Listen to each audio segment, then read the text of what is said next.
अस्सलामुअलैकुम वरहमतुल्लाहि वबरकातुहू। अल्हम्दुलिल्लाह वस्सलातु वस्सलाम अला रसूलिल्लाह व अला आलिहि व अस्हाबिहि अजमईन, अम्मा बाद।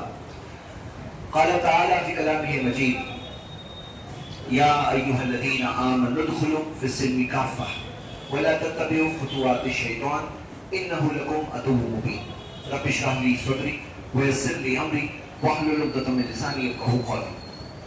शेयर मार्केट के टॉपिक पर मैं एक पावर पॉइंट के जरिए स्टेप बाय स्टेप सारे मौज़ूआत इंशाल्लाह आपके साथ आज कवर करना चाहता हूँ। लेकिन तब तक जब तक प्रोजेक्ट स्टार्ट होता है तब तक मैं कुछ मिस नहीं करना चाहता इसमें से। इसी वजह से कुछ अहम उसूल पहले हम देखें। देखिए, हमारे दीन में ऐसा नहीं है कि हमारी दीनदारी सिर्फ मस्जिद तक है, सिर्फ नमाज तक, जैसे बाज़ मज़हबों में होता है। हमारे दीन ने हमें मुकम्मल रहनुमाई दी जिंदगी के हर शोबे की, यहाँ तक कि अपनी पर्सनल लाइफ में खाना पीना कैसा है, क्या खा सकते हैं, क्या नहीं खा सकते, क्या हलाल है, क्या हराम है। यहाँ तक कि एटिकेट्स और आदाब में बैतुल खला यानी टॉयलेट के आदाब भी हमें सिखाए गए कि किस तरह से अपनी सफाई का ख्याल रखना है। तो हम देखते हैं तिजारत में भी हमें कानून दिए गए, सिस्टम दिया गया, तरीका दिया गया किस तरह से हमें सही क्या है, गलत क्या है, हलाल क्या है, हराम क्या है, वो समझ करके हमें अमल करना है। अब मेरे भाइयों, मैंने खुद देखा है कि ये जो टॉपिक है ना, शेयर मार्केट वाला टॉपिक, आज ऐसा मामला हो गया है हर आदमी के पास मोबाइल है, मोबाइल में ऐप्स होते हैं। आप ऐप में डालो 500-1000 रुपए भी आपके पास है तो आप ट्रेडिंग स्टार्ट कर सकते हो। तो आज ऐसे बहुत सारे हमारे नौजवान हैं जो लेके शुरू हो जाते हैं। अब इसके अंदर कई सारी चीजें वहां आपके लिए रुकी हुई है। यानी कोई कहे कि भाई इस तरह से अवामी प्रोग्राम में शेयर मार्केट का टॉपिक क्या लेने की जरूरत है, ये तो कुछ खास लोगों के लिए लेना चाहिए। लेकिन आज हो क्या गया है कि हर रास्ता चलता है इसमें एंटर कर रहा है। इंडिया में बड़ी तादाद में लोग शेयर मार्केट में घुस रहे हैं।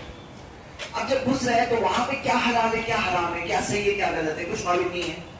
तो आपको मिलेंगे इतने सारे लोग जो शेयर मार्केट में, जो ऐसी चीजें, कुछ चीजें ऐसी है जिसमें थोड़ा इख्तिलाफ है, लेकिन कुछ चीजें ऐसी है जो मुत्तफ़क़ा तौर पे हराम है, उसके अंदर जाके जम लगा देते हैं। मतलब क्या है मामला भाई, सिर्फ सही क्या है जानना काफी नहीं है, गलत क्या है वो भी समझना पड़ेगा। गलत क्या है समझना पड़ेगा, क्यों? ताकि हम गलत से बच सकें।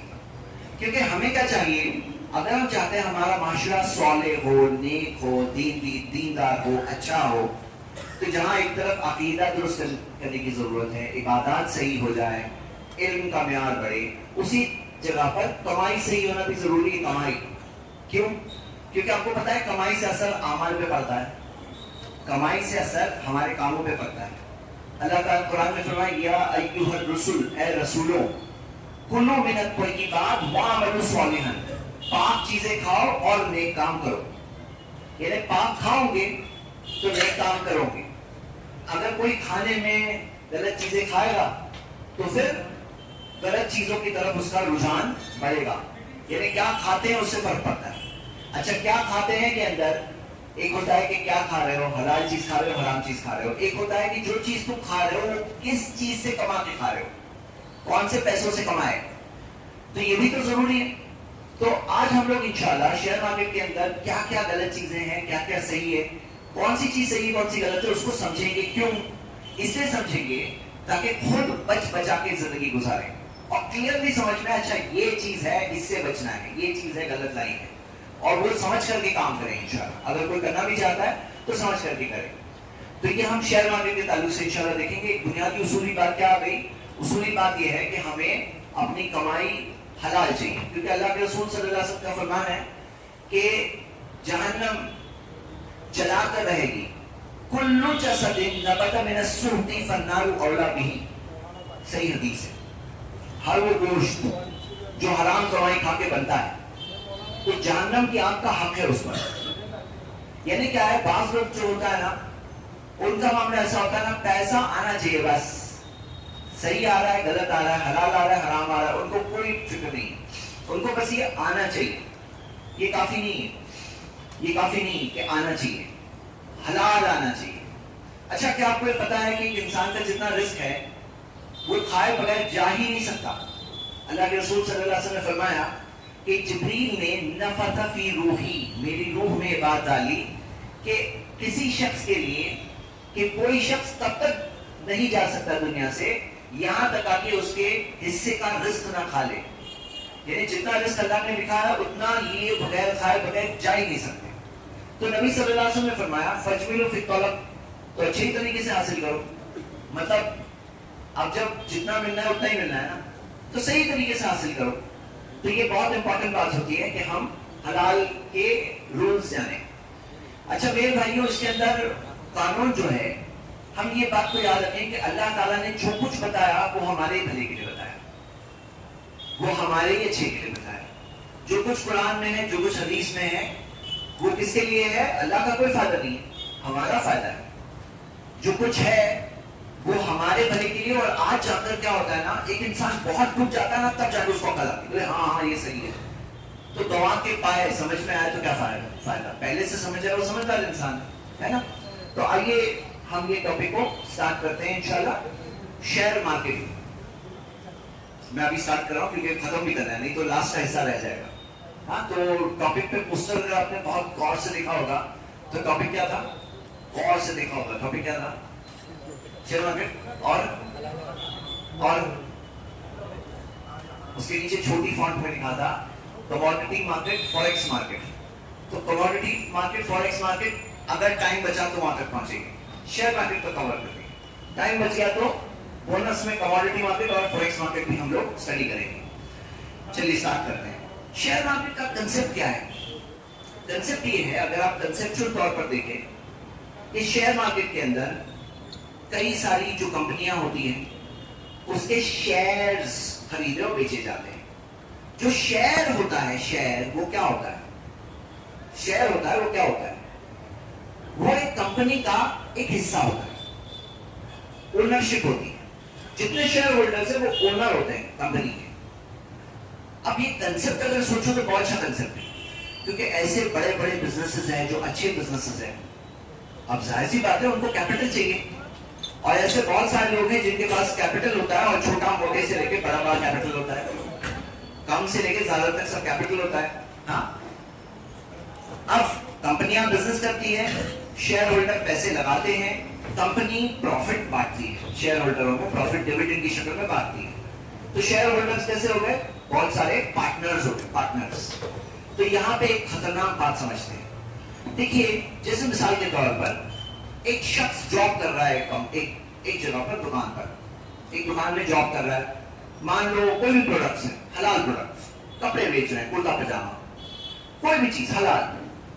लेकिन उसने उस दुकान को चलाने के लिए, सब एस्टेब्लिश करने के लिए पैसे सूद पे लाए।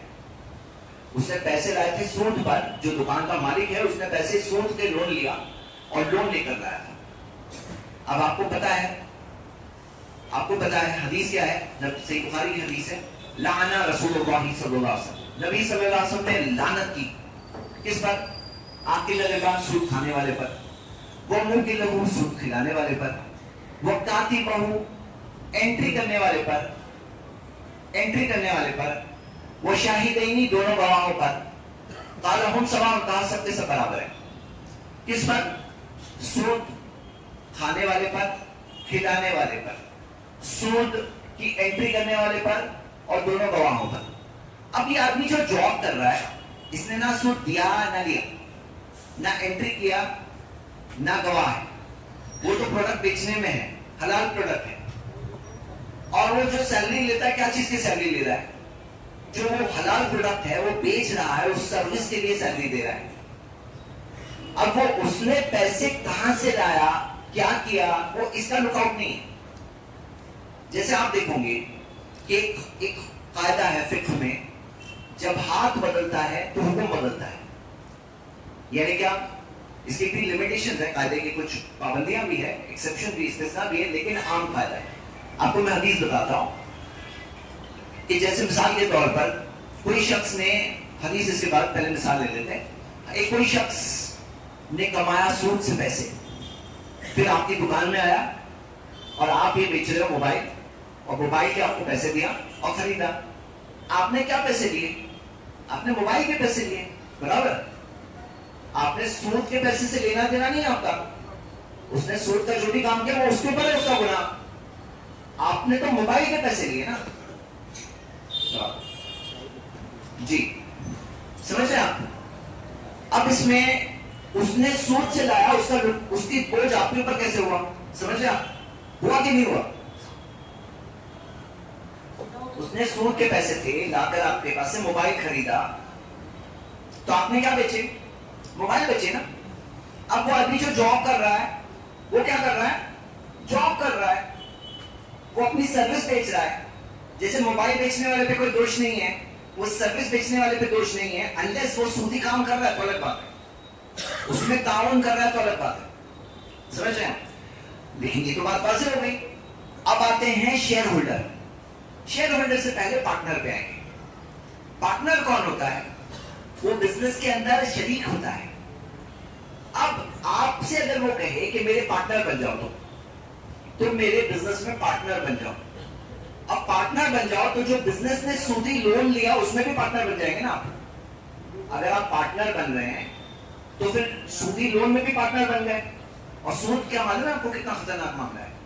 सूद कितना खतरनाक मामला है उसकी हदीसें हम सुनेंगे। पहले हदीसें सुन लेते हैं, फिर मैं एक मौजू छूट गया तो मैं उस पर वापस आऊंगा।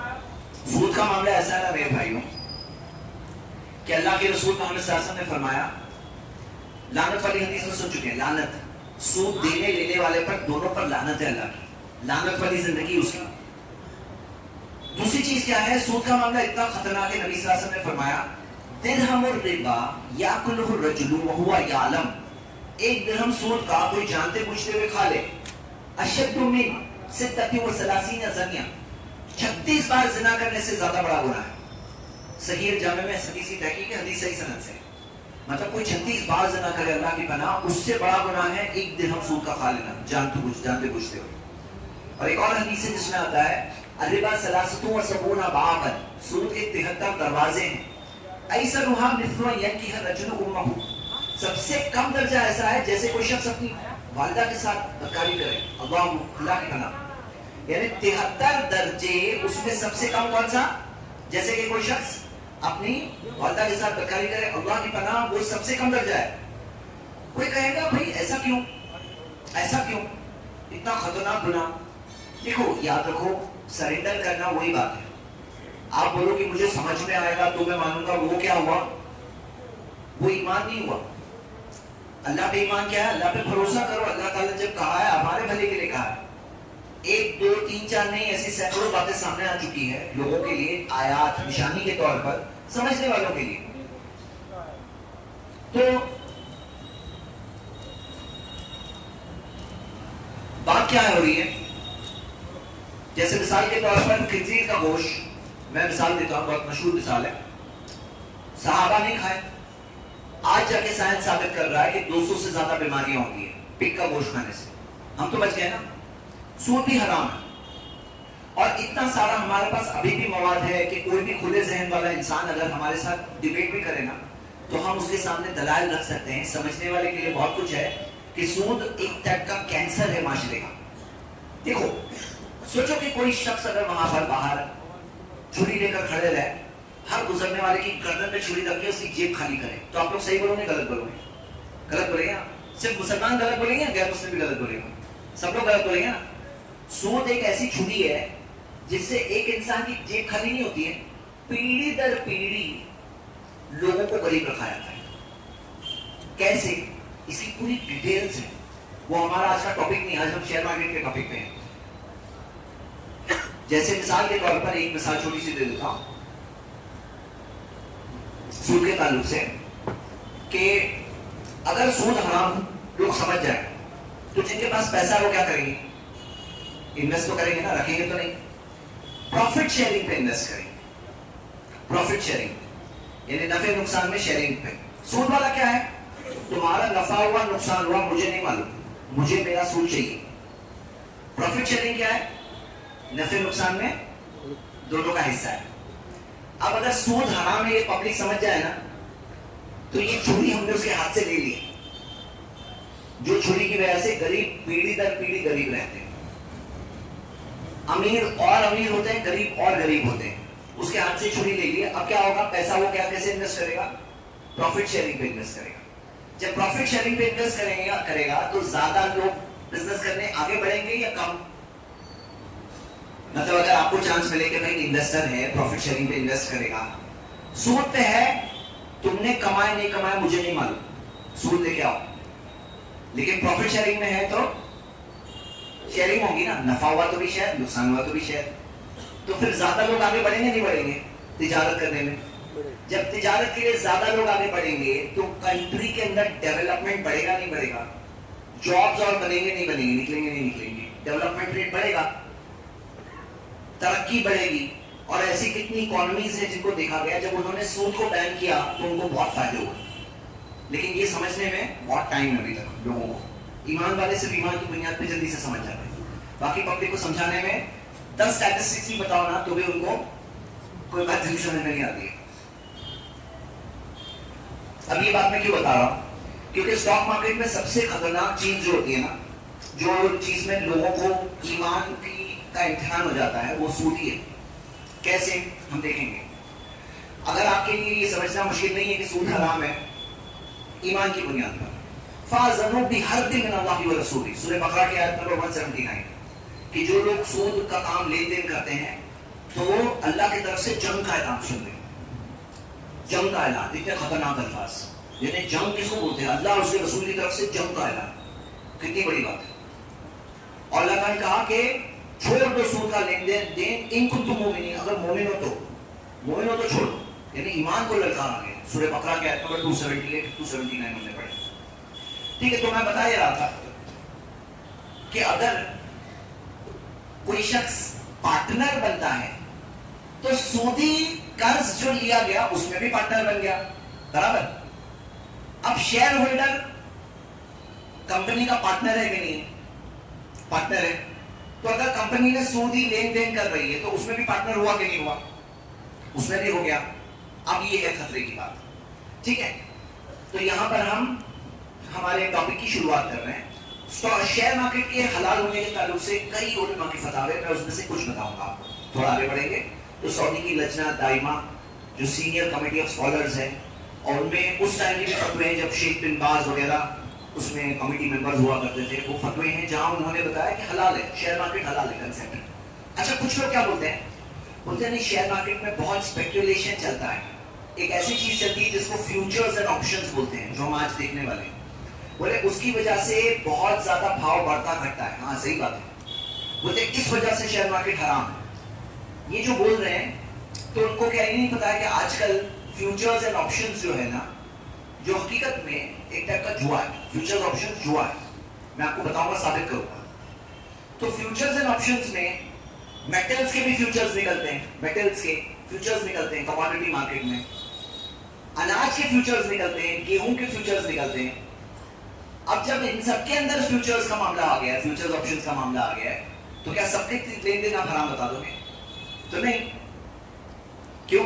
क्योंकि अब सब में जब फ्यूचर्स एंड ऑप्शंस का मामला आ गया है तो भी हम मानते हैं कि एक रियल बिजनेस होता है। उसी तरह शेयर मार्केट में हाँ फ्यूचर्स एंड ऑप्शंस की वजह से बहुत मार्केट डिस्टर्ब रहती है, लेकिन उसके अंदर भी रियल चीज होती है। तो रियल चीज कोई कर रहा है तो कोई गलत नहीं है। आइए हम इसको अच्छे से समझते हैं। स्टेप बाय स्टेप में जब किसी कंपनी में इन्वेस्ट करना है तो पहले तो ये देखना पड़ेगा वो कंपनी काम क्या कर रही है। पहले तो ये देखना होगा ये बिजनेस एक्टिविटी क्या है, क्या बिजनेस है उसका। कहीं ऐसा तो नहीं सूद का काम है, बैंक तो नहीं, बैंक के शेयर्स तो नहीं है। हाँ, कहीं ऐसा तो नहीं इंश्योरेंस कंपनी के अंदर लेना हराम है, शेयर्स लेना हराम है। क्यों? इंश्योरेंस इस्लाम में हराम है कंसेप्ट। क्यों? एक टाइप का जुआ है। टॉपिक अलग है, उसकी तफसील वीडियोस हैं मौजूद, आप देख सकते हैं। तो देखना पड़ेगा काम क्या कर रही है। कहीं ऐसा तो नहीं है जैसे ऐसी कंपनीज हैं जो डील करती है अलग अलग चीजों में, जैसे कि एंटरटेनमेंट इंडस्ट्री। एंटरटेनमेंट इंडस्ट्री क्या है? बेहयाई है, म्यूजिक है, हराम चीजें हैं, उसके जरिए कमाएंगे। इतने गाय गुजरे हो गए हम लोग, माशरे को बर्बाद कर रहे हैं वो लोग, फ्यूचर को बर्बाद कर रहे हैं, उसके जरिए कमाएंगे। हराम चीज के जरिए कमाना होगा, बदतरीन कमाई हुई वो तो, यानी सूद की कमाई भी बदतरीन है, ये भी बहुत बदतरीन कमाई है जिसके जरिए माशरा बिगड़ता है पूरा। एंटरटेनमेंट इंडस्ट्री, व्हाट एंटरटेनमेंट, ये क्या है? बर्बाद करने वाली इंडस्ट्री, हम लोग उसके जरिए कमाएंगे? बिल्कुल नहीं। फिर कुछ चीजें हैं, जैसे ऐसी चीजें हैं जो गैम्बलिंग कंपनी है आजकल, ये बेटिंग एप्स, उनकी कंपनी ओन करने वाली कंपनी, उसमें पैसे लगा सकते हैं? नहीं लगा सकते। बेटिंग एप्स वगैरह जो होते हैं उसमें इन्वेस्ट करेंगे, जुए के जरिए कमाएंगे, जुए के जरिए कमाएंगे। जो जुए का डेन का ओनर होता है ना, वो कमाता है ना, तो आप उसके साथ पार्टनरशिप करेंगे क्या? हाँ, ये ऐसे मतलब बिजनेस देखे बगैर कुछ लोग आज देख रहे हैं, हम लोग डायरेक्ट टूट पड़ते हैं शेयर मार्केट में, कौन सा भाव बढ़ रहा है, घट रहा है, कौन सा क्या ट्रेंड चल रहा है। बैंक्स के शेयर्स, तावनु अलल बिर्रि व तक़वा, नेकी और भलाई के कामों में ताउन करो, वला तावनु अलल इस्मी वल उद्वान, गुनाह और नाफरमानी के कामों में ताउन, कॉपरेशन मत करो। आप उसको बोले मैं 10 रुपया भी नहीं लगाऊंगा, ताउन हुआ ना, कैसे लगा सकते हैं? 10 रुपये भी अपने कैसे लगा सकते हैं? कोई हराम चीज में लगाएंगे? नहीं करना है ताउन। क्यों? अल्लाह देख रहा है ना, गुनाह है, गुनाह में ताउन करने वाला गुनाह में पार्टनर बन जाता है। बोले मैंने तो उसे पैसे लगाया था, आपने पैसे लगाया तो उसको ताउन मिला, हाँ तो नहीं लगा सकते ऐसे, पैसे लगाना अलाउड ही नहीं है। तो एक तो चीज देखनी है कि बिजनेस एक्टिविटी क्या है, लेकिन वहां पे गाड़ी खत्म नहीं होती है, वहां पर दूसरी चीज भी है, फाइनेंशियल रेशियो की स्क्रीनिंग। मतलब पैसे आए कंपनी में तो कहां से आए, सूद पे तो नहीं आए, पैसे गए तो कहां गए, सूद पे तो नहीं दिए हुए। अब कोई चीज है जैसे 100% सूद पे लेना देना बैंक, लेकिन कोई चीज है कंपनी तो सही है लेकिन पैसे सूद पे ली हुई है, या सूद पे दी हुई एक बड़ी रकम या छोटी भी रकम। अब यहाँ पे सवाल क्या है कि आप तो उसके पार्टनर बन रहे हो, आप एम्प्लॉय थोड़ी बन रहे हो, आप जॉब थोड़ी कर रहे हो, आप तो पार्टनर बन रहे हो। जॉब करने वाले का मामला अलग है, हमने देखा उसका मामला, उलमा के फतावे उसके ताल्लुक से, लेकिन आप तो पार्टनर बन रहे हो ना, पूरी तरह से शरीक हो रहे हो, तो फिर आपके लिए क्या हलाल है? तो नहीं, स्कॉलर्स उलमा के फतावे हैं, हम लोग ये देख लेते हैं, ये फतावे पहले देख लेते हैं। लजना दाइमा का ये फतवा है जिसमें सेक्रेटरी शेख बिन बाज, शेख अब्दुल रज़ाक अल अफीफी और अब्दुल्लाह अल क़दियान वगैरह बड़े बड़े सालेह फौजान क्या कहते हैं वो लोग, अल अस्लुल इबाहतुल मुसाहमती फी अय्यि शरीकतिन, कि बेसिक प्रिंसिपल ये है, असल बात ये है, इदा कानत ला ततामलू बि मुहर्रमिन मिन रिबा व गैरिही, कि अगर कोई कंपनी सूद का और ऐसे दूसरे का हराम चीजों पे काम नहीं कर रही है तो उसमें असल ये है कि जायज है, उसमें आप शेयर होल्डर बन सकते हो, मुसाहमा, हाँ, यानी कि शेयर होल्डर बन सकते हो आप, वो कहते हैं ये रियल रूल है। अम्मा इदा कानत ततामलू बि मुहर्रमिन करिबा फइन्नहा ला तजुजुल मुसाहमतु फीहा, अगर कोई ऐसी चीज है जो सूद का काम कर रही है तो उसके अंदर शेयर होल्डिंग हलाल नहीं है, ला यजूज, हराम है ये। हाँ, फिर आगे सुनिए, वइन काना शैउन मिनल मुसाहमतिल मज़कूरति फी शरीकतिन ततामलु बिर्रिबा औ गैरिही मिनल मुहर्रमात, कुछ चीज अगर उसमें बाज हिस्सा वो हराम है। अब यहाँ पे सवाल उठता है, भाई क्लियर कट टोटल हराम है तो आप बच जाओगे, टोटल हलाल है तो क्लियर में हलाल है, लेकिन अगर कुछ हिस्सा हराम है, यानी कुछ हिस्सा सूद पे लिया हुआ है, कुछ हिस्सा सूद पे लिया हुआ है, तो क्या करें? वो कहते हैं अगर ऐसा है, अब हाईलाइटेड क्वेश्चन, फयजिबु सुबुहा मिनहा, तो लाजिम है कि उसमें से निकल जाओ। अगर ऐसी कंपनी का शेयर लिया हो तो लाजिम है उसमें से निकल जाओ। वतखल्लसु मिन अर्रिबी बिदफ़इही लिलफुक़राई वल मसाकीन, और अपनी कमाई को पाक करो, अपनी कमाई को पाक करो, जो तुमने कमा लिया ना उसको दे दो, गरीबों में मिस्कीनों में दे दो। ऐसी कंपनी से जो तुमने शेयर होल्डिंग से कमाए वो दे दो, अभी वो कहते हैं लाजिम है तुम्हारे लिए। कौन कह रहे हैं? बड़े उलमा कह रहे हैं, कहते हैं इससे कई चीजें पता चली। पहली चीज, शेयर होल्डिंग हलाल है, जो कुछ लोग बोलते हैं ना नहीं हलाल ही नहीं है, ऐसा नहीं है। नंबर 2 बात यह है कि उसके अंदर हराम चीज में तो इन्वेस्ट करना हराम है, लेकिन मिक्स्ड वाली कंपनी जो होती है ना उसमें भी इन्वेस्ट करना हराम है। मेरे पास यहाँ पे कई फतवे, उसमें से 4 मैं आपके सामने रख रहा हूँ, सबके सब पढ़ के नहीं एक्सप्लेन कर रहे हैं। ये दूसरा फतवा है, इसके अंदर भी आता है कि ये ताउन है, नेक कामों में ताउन करना चाहिए, बुरी चीजों में ताउन नहीं करना चाहिए। तो तुम शेयर होल्डिंग अगर करोगे ऐसी मिक्स कंपनी तो तुम ताउन कर रहे हो, हाँ, तो ये इस तरह से कह रहे हैं। तीसरा, इस्लामिक फिक काउंसिल है जो OIC की, हाँ, OIC जिसके कई सारी जो कंट्रीज, जो मुस्लिम कंट्रीज उसके मेंबर हैं, तो इसकी फिक काउंसिल ने फतवा दिया था जिसके अंदर उन्होंने कहा ये सेम बात जो मैंने लजना दाइमा का फतवा दिया, इनका भी सेम फतवा है। वो कहते हैं बेसिक बात ये है कि हराम है ऐसी कंपनियों में जो कभी कभी हराम काम करती हैं, ऐसी कंपनियों में शेयर होल्ड करना हराम है। अब कोई कहेगा भाई ऐसी कंपनी हमें मिलेगी कैसी, कहां मिलेगी, क्या करेंगे? क्यों ऐसा सोच रहे हो? हम सबको ऐसा नहीं सोचना चाहिए मेरे भाई। पहले तो हम चलो एक काम करते हैं, थोड़ा सा आगे बढ़ते हैं। मैं आपको सब चीज बताने से पहले एक चीज बताना चाहता हूं ताकि हमारी सोच थोड़ी सही रहे इसमें। देखो मुसलमानों का पोटेंशियल क्या है ना, हम मुसलमानों का पोटेंशियल, हम कितने हैं? 2 4 5 6 हैं दुनिया में। भाई दुनिया की 1/4 आबादी मुसलमान है, यानी दुनिया की 800 करोड़ आबादी में से 200 करोड़ मुसलमान है। तो हम जो टॉपिक बात कर रहे हैं किससे ताल्लुक है? 200 करोड़ लोगों की बात है, 1 2 5 10 की बात नहीं हो रही। और आज आप देखोगे, जैसे आपको पता है वर्ल्ड का सबसे बड़ा जो इंडेक्स है, जो डाउ जोन्स इंडेक्स, एसपी का, स्टैंडर्ड एंड पुअर का, उसके अंदर देखो नीचे राइट साइड पे क्या लिखा हुआ है। मैंने जो बॉक्स बनाया है शरिया, इन्होंने शरिया इंडेक्स खास बनाया है किसके लिए? शरिया इंडेक्स किसके लिए बनाया है? मुसलमानों के लिए बनाया है। हाँ, मुसलमानों के लिए बनाया है। और निफ्टी मालूम है, इंडिया का जो निफ्टी है, हाँ, नेशनल स्टॉक एक्सचेंज में निफ्टी 50 जो है 50, उसके अंदर शरिया का खास इंडेक्स है। शरिया इंडेक्स क्यों? किसके लिए? मुस्लिम्स के लिए। तो मुस्लिम्स अगर कुछ भी नहीं है तो ये सब क्यों कर रहे हैं? हम लोग कुछ तो है ना, हम लोग कुछ नहीं क्यों समझते हैं? हमें कहां से मिलेगी? हम लोग कुछ है। कितने हैं मैं आपको बताता हूं। ये है बॉम्बे स्टॉक एक्सचेंज का टासिस शरिया इंडेक्स। ये कौन सी वेबसाइट पे? BSE India, Bombay stock exchange की वेबसाइट पे उन्होंने खास शरिया इंडेक्स रखा हुआ है। किसके लिए? मुसलमानों के लिए, जो आके इन्वेस्ट करना चाहते हैं मुसलमान, उनके लिए। लेकिन ये इंडेक्सेस की कहानी मैं आपको बताऊंगा, सैड कहानी, थोड़ी देर बाद बताऊं, आते हैं। लेकिन चलो मैं अभी पोटेंशियल बता रहा हूं। मेरे भाइयों, एक बुनियादी मसला समझ लेते हैं।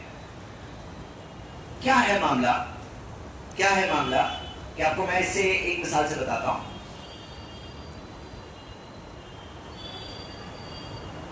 ये सब फतवों के बाद, फतवों में क्या आया? मिक्स कंपनी में कर सकते हैं इन्वेस्ट? नहीं कर सकते। अब कुछ लोग जो है करना चाहते हैं कैसे भी करके।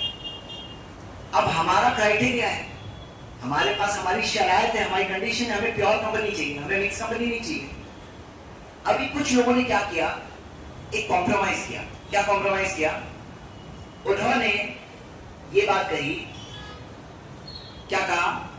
कहा कि अगर कंपनी का जो कैपिटल है उसका 33%, 33% सूद पे आया तो भी शरिया कंप्लायंट है। 33% यानी क्या? अगर मान लो 1 लाख करोड़ की, 3 लाख करोड़ का अगर कैपिटल है, उसमें से 1 लाख करोड़ सूद पे लिए तो भी शरिया कंप्लायंट, तो भी शरिया कंप्लायंट। या 3 करोड़ का कैपिटल है, 1 करोड़ सूद पे लिए तो भी चलेगा, शरिया कंप्लायंट। तो ये कहां से आया? ये कौन लोग बोल रहे हैं? शरिया चेकिंग करने वाले बोल रहे हैं। अब उनको पूछते हैं दलील क्या आपकी, तो वो ये दलील देते हैं, ये हदीस। प्यारे नबी मोहम्मद सल्लल्लाहु अलैहि वसल्लम ने फरमाया, वसुलुसु कसीर और कबीर, 1/3 बहुत होता है, 1/3 बहुत होता है। वो कहते हैं बहुत क्या है? 1/3 हो तो बहुत है, 1/3 से कम हो तो बहुत नहीं है, चलेगा। सुन रहे आप? 1/3 से कम यानी क्या? बोले 3 करोड़ में से 1 करोड़ 1/3 हुआ ना, 1/3 बहुत होता है, उससे कम है तो बहुत नहीं है। लेकिन ये कहा नबी सल्लल्लाहु अलैहि वसल्लम, अल्लाह के रसूल सल्लल्लाहु अलैहि वसल्लम ने कहा? अगर आप पूरी हदीस पढ़ोगे और डिटेल पढ़ोगे तो कहां है ये हदीस? नबी सल्लल्लाहु अलैहि वसल्लम ने वसीयत के ताल्लुक से कहा। वसीयत मालूम है क्या है? एक है विरासत, कि हमारा इंतकाल होगा तो हमारे वारिस हैं। वसीयत इस्लाम ने हक दिया है कि आप अपनी प्रॉपर्टी का 1/3 तक आप वसीयत कर सकते हो, यानी कि आप गैर वारिस को दे सकते हो। जैसे मान लो कोई मरते मरते बोले ऐसा करो मेरी पूरी प्रॉपर्टी सदके में दे दो, मरने के बाद। मरने के बाद उसकी प्रॉपर्टी है, मरने के बाद उसकी है। किसकी है मरने के बाद प्रॉपर्टी? वारिसों की है ना। यानी खुद के माल में से जीते जी नहीं किया, वारिसों के माल में से करना है किसी को, तो शरीयत में इजाजत है 1/3 तक कर सकते हैं। यानी अगर तुम्हें सदके में देना है, हदिये में देना है, XYZ को देना है, दो। लेकिन ला वसीयत ली वारिसिन, वारिस के लिए वसीयत नहीं है। किसके लिए वसीयत नहीं है? वारिस होता है ना, ये मेरा बेटा, ये मेरी बेटी, तो भाई बेटे को ज्यादा दे देना, नहीं, बेटे को ज्यादा नहीं दे सकते, जितना अल्लाह ने दिया उतना ही दे सकते। लेकिन वसीयत किसके लिए है? गैर वारिस, कोई वारिस की लिस्ट से बाहर होता है ना, जैसे कभी मिसाल लो करो बेटे का इंतकाल हो गया, अब पोता है उसको नहीं मिलने वाला है, तो फिर उसको वारिस नहीं हो, आप वसीयत के जरिए दे दो। हाँ, पोते को देना है वसीयत के जरिए दे सकते हो, या कोई ऐसा रिश्तेदार है मुस्तहिक है उसको देना है, आपको देना है, वो बहुत आपकी उल्फत मोहब्बत है, वारिस नहीं है लेकिन उसको तो वसीयत के जरिए दो। कोई नेक काम कर रहा है वसीयत के जरिए दो। तो यहाँ पे क्या है कि कोई आदमी अगर अपनी प्रॉपर्टी में दे रहा है विरासत में वसीयत में, तो कितना दे? नबी सल्लल्लाहु अलैहि वसल्लम ने फरमाया वसुलुसु कदीर, 1/3 बहुत होता है। अब ये कहाँ की बात हो रही है और कहाँ पे फिट हो रही है बात कहाँ की हो रही है? वसीयत, विरासत में से वसीयत। हाँ, अब देखो ये मैं पी रहा हूं कॉफी, हाँ ये कॉफी का अगर कोई कहे 1/3 बहुत होता है, यानी 1/3 से कम हराम चीज डाल सकते हैं इसमें, तो ऐसे कोई सोचेगा, कैसे कोई कहेगा या पानी है, पानी में 1/3 हराम चीज डाल सकते हैं, 1/3 बहुत होता है। ऐसे अगर हदीस को अप्लाई करेंगे यहाँ, तो ये तो गलत हुआ कि नहीं हुआ? वो जहां है वहां फिट रहे, वो बात सही है, वो बात वहां पर है। अब उसको यहाँ पर सूद में कैसे लाके फिट कर सकते हैं? ये बात बिल्कुल रॉन्ग है। तो उलमा ने इसको, जो अल्हम्दुलिल्लाह जो स्ट्रॉन्ग उलमा है, जो अल्हम्दुलिल्लाह दलाइल से बात करते हैं, उन्होंने इस चीज को बहुत ज्यादा बदतरीन, मतलब बहुत ज्यादा उसको बुरा समझा कि ऐसे कैसे बोल रहे हैं 1/3 बहुत होता है। तो जैसे आप समझिए, मैं आपको एक मिसाल से समझाता हूँ। सोचो स्विमिंग पूल है, स्विमिंग पूल में मान लो एक बूंद पेशाब की चली गई, तो क्या वैसे स्विमिंग पूल में जाके तैर सकते हैं क्या? एक बूंद। तो इसके अंदर कायदा क्या है कि अगर वो नजासत जो गंदगी गई उसकी वजह से अगर उसकी बू बदल गई, स्मेल बदल गई, या टेस्ट बदल गया, या कलर उस नजासत गंदगी की वजह से बदल गया, तो नहीं कर सकते। लेकिन अगर कुछ भी फर्क नहीं पड़ा, वैसे के वैसा ही है, और बड़ी तादाद का पानी ज्यादा तादाद में, ज्यादा मिकदार में है, हाँ, तो फिर क्या है, नजासत थोड़ी होना तो वो उसके अंदर टेंशन नहीं लेना है। ये कायदा है फिक्र का। ये मैं क्यों बता रहा हूं? एक वजह से बता रहा हूं। ऐसा ही कायदा है गरर में। गरर आपने सुना ना, भी इंश्योरेंस हराम है, क्योंकि इंश्योरेंस में गरर होता है, धोखा देगी। क्या धोखा देगी? क्या धोखा देगी? कि भाई आपने प्रीमियम दिया, अभी एक्सीडेंट होगा नहीं होगा, आग लगेगी नहीं लगेगी, बीमार पड़ोगे नहीं पड़ोगे, पहले तो पढ़ेंगे नहीं पढ़ेंगे, अब एक्सीडेंट होगा नहीं होगा श्योर नहीं है, सालों साल हो गए एक्सीडेंट ही नहीं हुआ, प्रीमियम भर रहे, या हो सकता है एक्सीडेंट हुआ लेकिन इतना छोटा सा हुआ या बड़ा होगा मालूम ही नहीं है। और तीसरी चीज, एक्सीडेंट होगा तो कब होगा? अभी के भी होगा कि 25 साल बाद होगा? तीनों चीजें क्या है? वाजे नहीं है। शरीयत में कायदा क्या है ना, अगर मैं आपको बोलूं मेरी जेब में कुछ है, खरीदना है 10 रुपए में, हाँ कुछ है, अभी क्या है भाई आप बोलोगे क्या है बताओ, तो मैं बताऊं नहीं टिश्यू है, नहीं चाहिए, 1 रुपए भी नहीं देंगे। तो सवाल क्या है, क्या बेच रहे हो क्लियरली बताओ, खरीदने वाला क्या खरीद रहा है क्लियरली बताओ। ये गरर का कायदा है, इसी वजह से इंश्योरेंस हराम है। लेकिन अंडा, अब अंडे के अंदर वो अच्छा है बुरा है, लेने में तोड़ के देखूंगा फ्री में लूंगा तो नहीं, अब इसमें थोड़ा तो गरर है ना, थोड़ा है। मैं क्या बताना चाह रहा हूं, एक पॉइंट है, बहुत अच्छा पॉइंट है, जरा समझो पहले। या जैसे मिसाल के तौर पर आपने भाड़े को घर को भाड़े पे दिए, और भाड़ा महीना जो होता है ना 1 महीने के लिए दिए। महीना इस्लामिक शरीयत में 29 दिन का भी होता है और 30 दिन का भी होता है, तो 30 से 29 है महीना बोले, तो ये भी थोड़ा तो खुद गरर हुआ। इसमें कायदा ये है, गरर अगर थोड़ा है ना तो माफ है। नजासत अगर इतनी थोड़ी है जिसकी वजह से कोई चीज में जो ज्यादा मिकदार में है उसके अंदर उसका रंग, उसकी बू, उसका टेस्ट नहीं बदल रहा, तो वो हराम, मतलब उसकी वजह से वो पूरा स्विमिंग पूल हराम नहीं हो जाता, मतलब चलेगा, टेंशन मत लो। लेकिन सूद का मामला क्या है मालूम है आपको? कुरान में आता है वहल्लल्लाहुल बैअ व हर्रमा रिबा, अल्लाह ने तिजारत को हलाल किया है, सूद को हराम किया है। और ये हर्रमा रिबा जो आता है ना, हर्रमा रिबा, अर रिबा, ये जो अल के साथ आया, तो उलमा बताते हैं यहाँ पे जिनसे रिबा, यानी पूरी सब टाइप के रिबा इसमें शामिल है। हर्रमा रिबा यानी कम हो, ज्यादा हो, कुछ भी हो, सूद हराम। सूद एक ऐसी चीज है थोड़ा भी हलाल की हदीस नहीं मिलती। आपने वो हदीस सुने ना, एक दिरहम सूद की जानते बुझते हुए खा ले, एक दिरहम की भी हदीस है, मतलब थोड़ा भी सूद हलाल है ऐसी कोई दलील नहीं है। सूद थोड़ा भी हराम। इसके अंदर वो गरज जैसा मामला नहीं है या नजासत जो जाकर ना बिगाड़े इसके जैसा मामला नहीं है। मैं क्या बताना चाह रहा हूं, सूद टोटली हराम चीज है। अब यहां पर ये लोग जो सुलूसु कसीर बोल रहे हैं ना, 1/3 से कम में सूद चलेगा, ये कायदा एकदम गलत है। अब ये है हमारे शरिया फिल्ट्रेशन वाले। और हुआ क्या, जब ये लोगों ने शरिया कंप्लायंट बोल करके सर्टिफिकेट दे दिया, आप अगर उनका ऐप देखोगे ना, ऐप देखोगे, देखो मैं बताता हूं, जो ऐप्स यहां से लेते हैं पूरी लाइन से कंपनियां मिलेगी आपको। जैसे मैं मिसाल एक ऐप मैंने खोला, लाइन से क्या कहते हैं जी, हलाल स्टॉक्स, ट्रेंडिंग हलाल स्टॉक्स, आईटीआई लिमिटेड हलाल, हलाल लिखे हलाल, सुल्तान लिमिटेड इंजीनियरिंग हलाल, एचएफसीएल हलाल, ये सब हलाल हलाल हलाल पूरी लिस्ट मिलेगी। हाँ, लेकिन क्या इन्होंने कहा 1/3 सूद पे लिया है या 1/3 सूद पे दिया है हलाल, क्योंकि 1/3 ज्यादा होता है। तो पहले तो हदीस को, कहीं की हदीस को कहीं और में फिट करने का जुर्म। दूसरा, जिनसे रिबा हराम है, सूद टोटली हराम चीज है, उसके अंदर ये कहना थोड़ा सूद हलाल, शरिया कंप्लायंट। ये इस वजह से क्या हो गया मालूम है गड़बड़? अब मैं आपको बताता हूं गड़बड़। आपको पता है इंडिया की सबसे बड़ी कंपनी कौन सी है? कौन बताएगा? रिलायंस। इंडिया की सबसे बड़ी कंपनी रिलायंस है।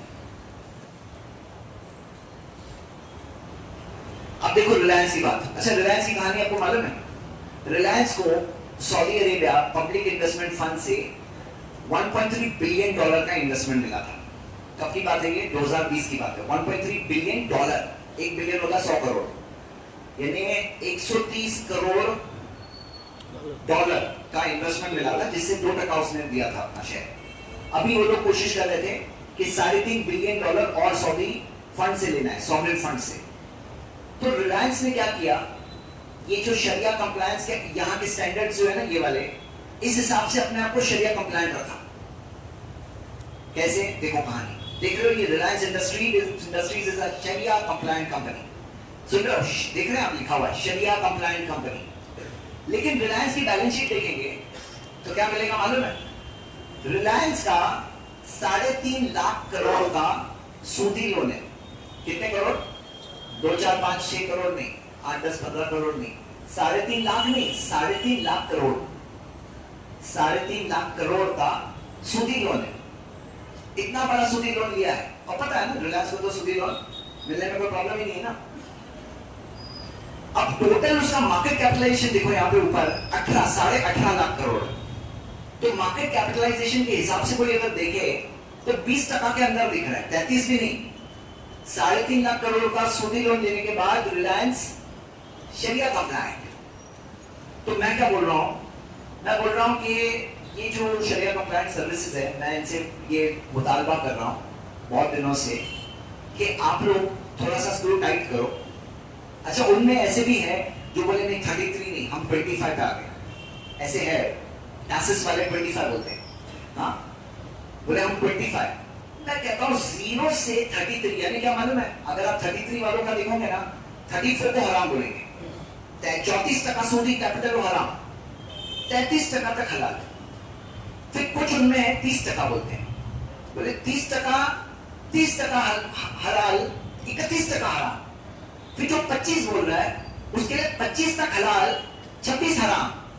मैं कहता हूं 25 तक, 0 से 25 तक आने की क्या दलील है आपके पास? 0 से 25 तक आने की क्या दलील है? भाई हम लोग कोई रास्ते के खड़े हुए भिखारी थोड़ी है कि हमें कोई कुछ नहीं मिलेगा। भाई हम सब मुसलमान मिल के तकाजा करें तो हमको चाहिए ऐसी कंपनी जो शरिया कंप्लायंट हो, हम उसमें इन्वेस्ट करेंगे।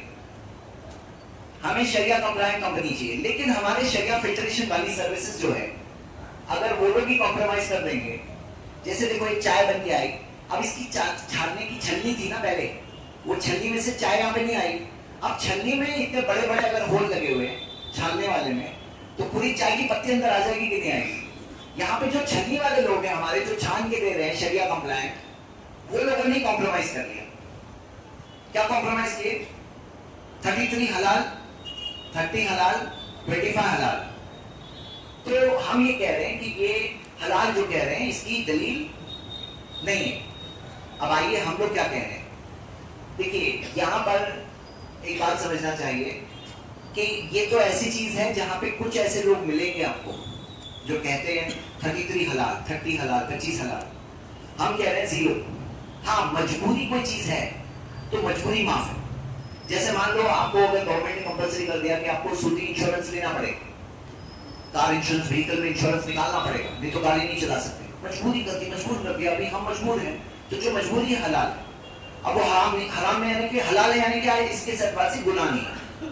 मतलब कोई अगर कर ले मजबूरी के तहत, तो अल्लाह के रसूल सल्लल्लाहु अलैहि वसल्लम ने फरमाया 3 है ऐसी चीजें जो अल्लाह ताला ने इस उम्मत के लिए माफ किया है। अल-खता व निस्यान व मस्तुकरिहु अलैह, जो बाय मिस्टेक खता हो जाए, बाय मिस्टेक हो जाए, जो भूल गए और जो फोर्स कर दिया जाए। तो मेरे भाइयों आइए थोड़ा सा भी पीछे जाकर हम इसको समझते हुए आते हैं, और मैं आपको ये भी बताना चाहता हूं कि क्या क्या कैसे कैसे हमें करना है। तो हमने एक चीज देखा कि कंपनी का ओरिजिनल बिजनेस सही होना चाहिए, हराम बिजनेस नहीं होना चाहिए, ये बात हो गई हमारी। दूसरी चीज ये है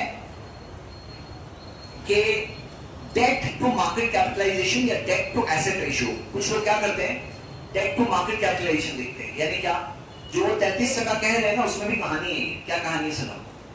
33% जो वो बोलते हैं, वो कहते हैं सूद, डेट यानी कर्ज, कर्ज जो सूदी कर्ज होता है वो, तो 33% जो सूदी कर्ज है उसके सामने मार्केट कैपिटलाइजेशन यानी क्या, ये कंपनी की वैल्यू कितनी है मार्केट में। अब खास तौर से कुछ कंपनियां, उनकी असल एसेट की वैल्यू इतनी होती है, कम होती है, लेकिन मार्केट में भाव बढ़ने की वजह से मार्केट कैपिटलाइजेशन की वैल्यू, मार्केट वैल्यू बहुत बढ़ जाती है। यानी जैसे मिसाल के तौर पर कोई कंपनी की असल, उसके पास जो एसेट्स है 1 लाख रुपए की सपोज को, लेकिन लोगों ने उसका शेयर की वैल्यू बढ़ा डाले और वो शेयर की वैल्यू के हिसाब से 10 लाख की कंपनी होगी, हालांकि उसमें असल चीज 1 लाख की है। तो ये लोग जो रेशियो भी लेते हैं 33, वो लेते हैं debt to market capitalisation. Market capitalisation यानी मार्केट की वैल्यू। अब उसमें असल मार्केट वैल्यू का 33% बोलते हैं। हम लोग बोलते हैं 1 लाख का 33% नहीं देखेंगे, क्योंकि आपने मार्केट से कैपिटल लिए 1 लाख और 1 लाख के एसेट खरीदे, काम शुरू किए या काम कर रहे हैं आप। वो कहते हैं नहीं, हम रियल नहीं देखेंगे, हम उनकी मार्केट कैपिटलाइजेशन देखेंगे। इससे क्या हुआ, वो 33 जो 1 लाख में 33% 33,000 है, लेकिन उसकी 10 लाख वैल्यू हो गई, तो 33,000 क्या है, 33% नहीं है, 3% है। मतलब क्या, वो मार्केट कैपिटलाइजेशन का 33% देखते हैं अक्सर फिल्ट्रेशन वाले। हाँ, कोई है जो डेट टू एसेट देखता है, जो उससे बेहतर है, लेकिन ऑफ कोर्स फिर भी गलत है। चलिए तो हम आगे बढ़ते हैं। इसके अंदर ये मैंने आपको बता दिया, अलग अलग स्टैंडर्ड्स हैं। हाँ ठीक है। अब हम इसके अंदर अगली चीज क्या देख रहे हैं, इसको मैं थोड़ा स्किप करके, हाँ ये चीज बता देता हूं। उन्होंने खुद एक स्टैंडर्ड रखा, कहा कि सूदी आमदनी कितनी है, 5% तक, 5% तक सूदी आमदनी शरिया कंप्लायंट है। 5% से ऊपर हुआ तो गलत, नहीं फिर हलाल नहीं। मतलब क्या, अभी तो बात हुई कि सूद पे पैसे कितने दिए, पैसे दिए 33%, लेकिन आमदनी में से, इनकम में से 5% तक सूदी आमदनी है तो हलाल, शरिया कंप्लायंट। 5% के ज्यादा हो तो हराम। तो पहला सवाल ये होता है, अभी तो तुम बोल रहे थे सुलूफ कसीर 1/3 बहुत होता है, फिर यहां पे आप 5% क्यों बोल रहे हो, सुलूफ कसीर वाला फायदा है आपके नहीं लगा रहे, बोले नहीं क्योंकि बहुत हराम आमदनी। वेरी गुड, तो आप ये समझ रहे हैं ना। तो 33 से 5 पे कहीं पे लाए हैं, तो हम ये कहते हैं कि वो 33 भी बोगस है। जो 33 आपने हलाल शरिया कंप्लायंट कहा है, देखो एक होता है हराम काम करना, गलत, एक होता है हराम काम को शरिया कंप्लायंट या हलाल का लेबल देख करना। ये कैसा है बोलो, मतलब एक होता है हराम काम कर रहा है ना, आदमी को अंदर खटक रहा है, हराम है, गलत कर रहा हूं, लेकिन जब उसको शरिया कंप्लायंट बोलेगा तो कुछ खटकता है फिर अंदर। मतलब एक होता है गलत, एक होता है गलत के ऊपर सही करके लेबल लगाए, हाँ, और फिर करे। मतलब इसमें 2 गलत है, एक तो गलत काम कर रहे हैं वो गलत, एक तो गलत को सही बोल रहे हैं वो गलत। हाँ, और दूसरी गलती ना पहले गलती से ज्यादा बड़ी, क्योंकि पहला गलत करना ये गलत है, लेकिन गलत चीज को सही बोलना उस गलत काम से बड़ा गलत काम। हाँ, ये बहुत खतरनाक बात है। चलिए अब इसमें हम आते हैं अगले सवाल पे। कोई कहे भाई अभी हमें बताओ हम लोग क्या करें, हम लोग क्या करें, तो हम क्या कर सकते हैं, मैं आपको तरीका बताना चाहता हूं।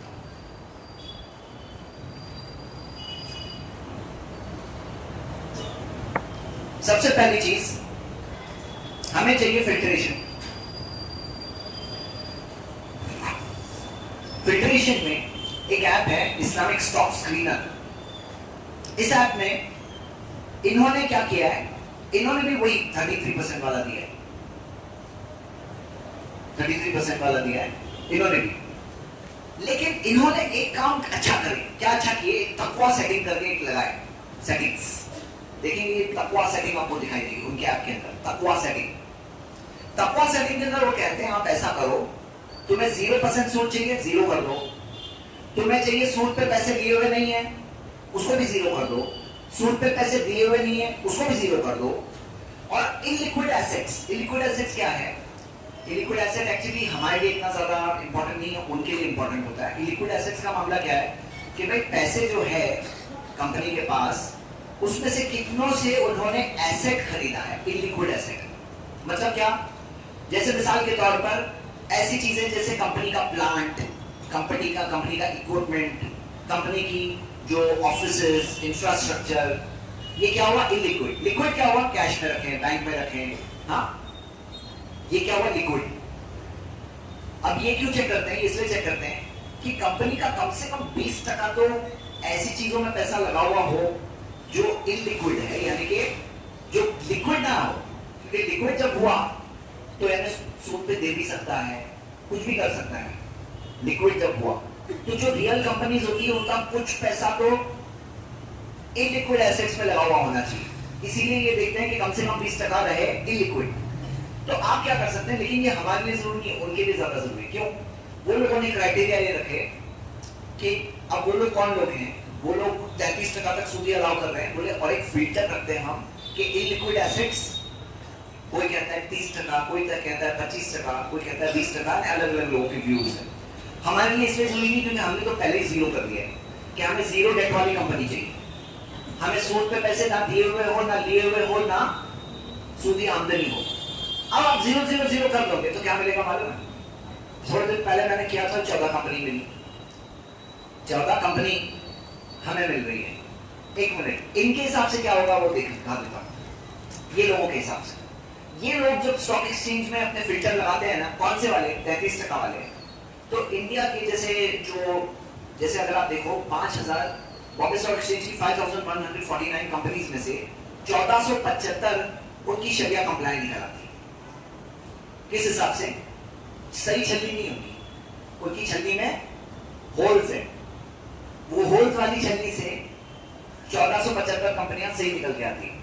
लेकिन हम अपनी सही वाली छलनी लगाते तो हमारे हाथ में आई 14, और वो 14 भी कैसी, पेनी स्टॉक्स, मतलब जिनकी कोई खास वैल्यू नहीं है।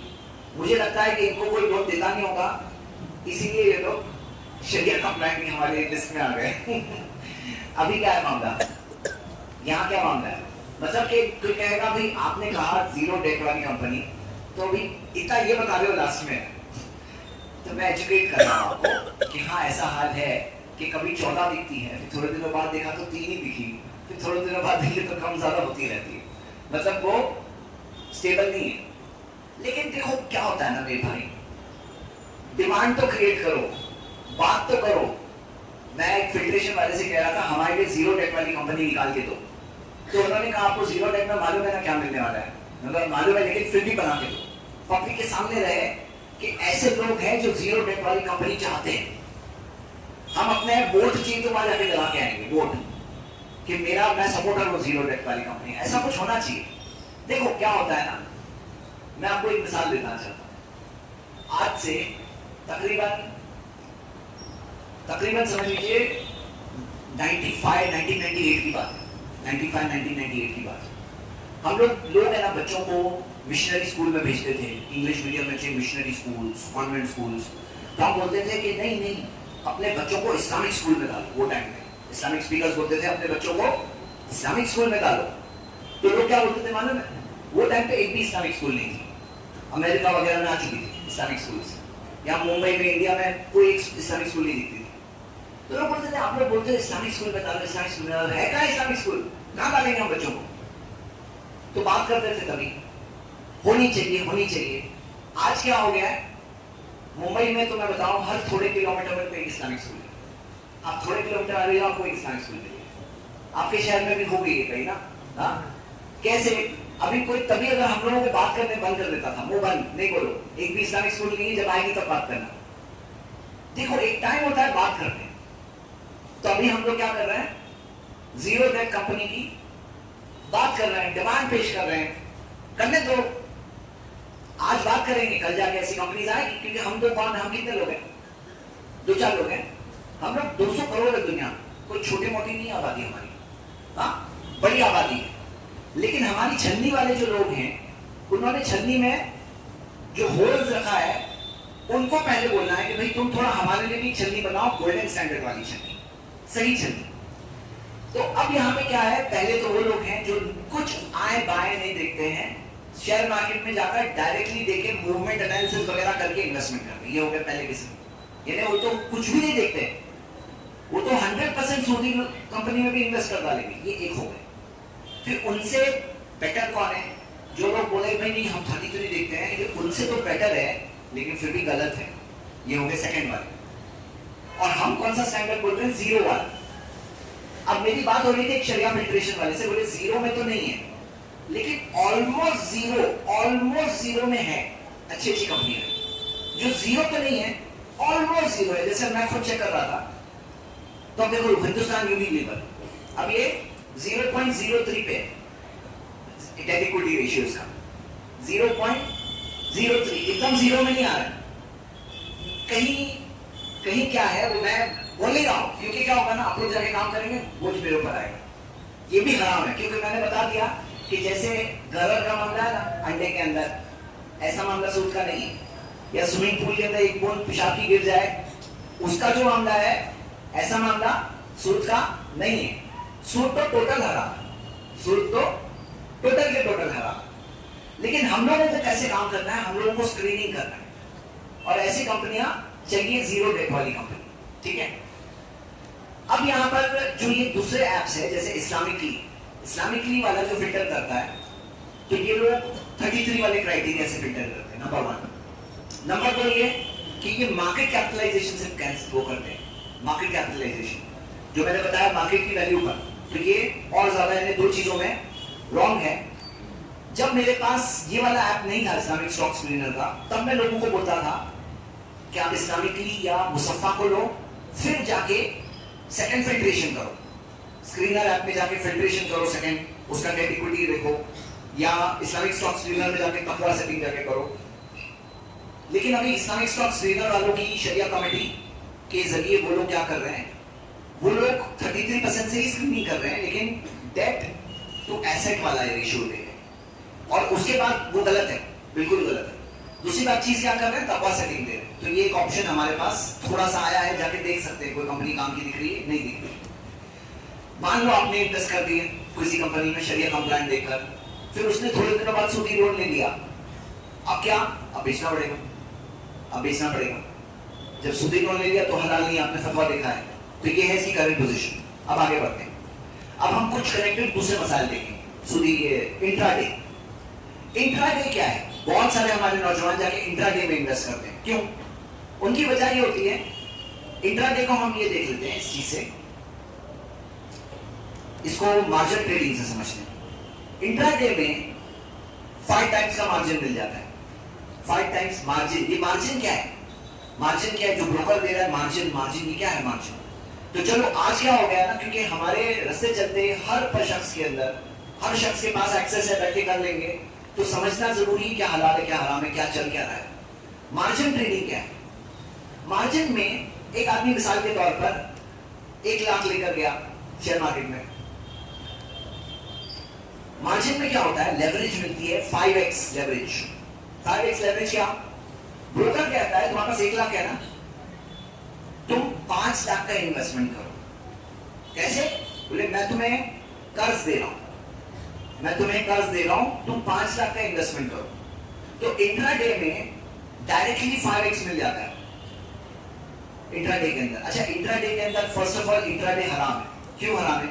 वजह है, इंट्राडे में सिस्टम ये होता है कि आपने जो भी शेयर्स लिया, अगर आपने दिन भर के अंदर नहीं बेचा तो तकरीबन 3:30 बजे के करीब जब मार्केट बंद होती है ऑटोमेटिक आपके शेयर बिक जाएंगे। इंट्राडे मतलब एक ही दिन का खेल, एक दिन में बेचे नहीं तो शाम तक बिक गए।